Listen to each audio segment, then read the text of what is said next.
Okay, here's a bouncing problem. This problem starts with a ball that has been dropped downward in this case.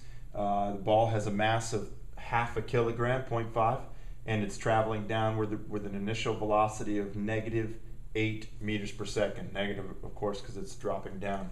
Ball hits the ground, and instead of stopping, it goes back up in the other direction. So it goes from -8, its velocity is going to be 0 for just a split second, and then it's going to have a velocity of -6 as it travels back up in the air. Notice the mass of the ball is still the same. That hasn't changed. So what would we be asked here?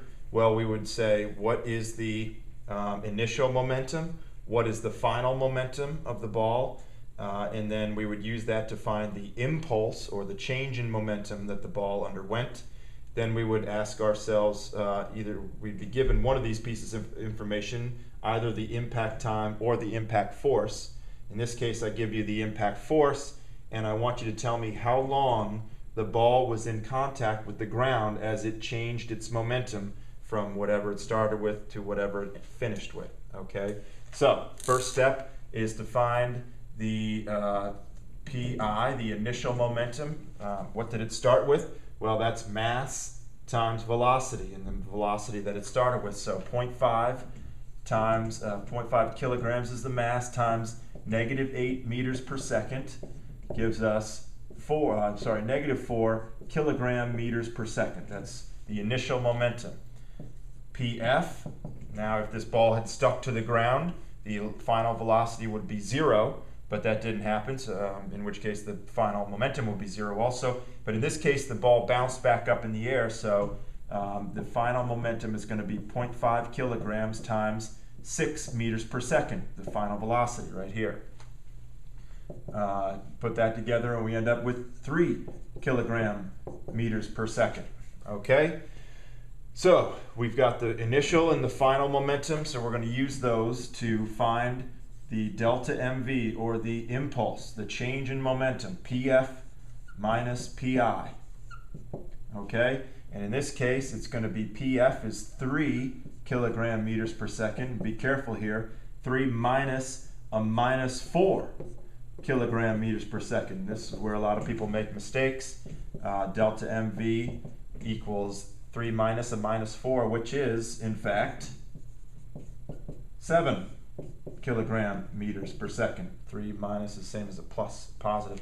So the overall change in momentum of the impulse is 7 kilogram meters per second. Now, we've got to take that number and plug it into our equation that says impulse also equals force times time.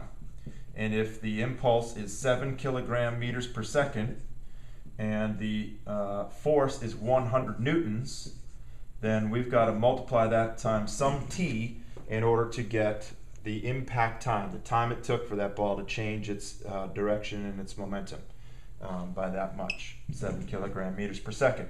So if we do this out, we divide both sides by 100 in order to get t all by itself, and 7/100ths would be the answer. 0.07 seconds is how long the ball was in contact with the ground right here. So it was going -8 meters per second, and it hit the ground, and 0.07 seconds later it was traveling up in the air at 6 meters per second.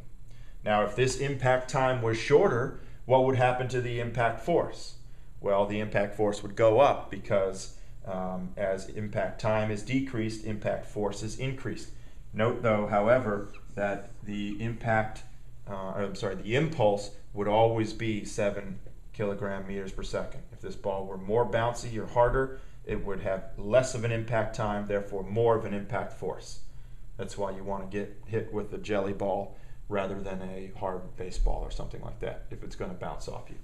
Okay, bouncing. Good luck.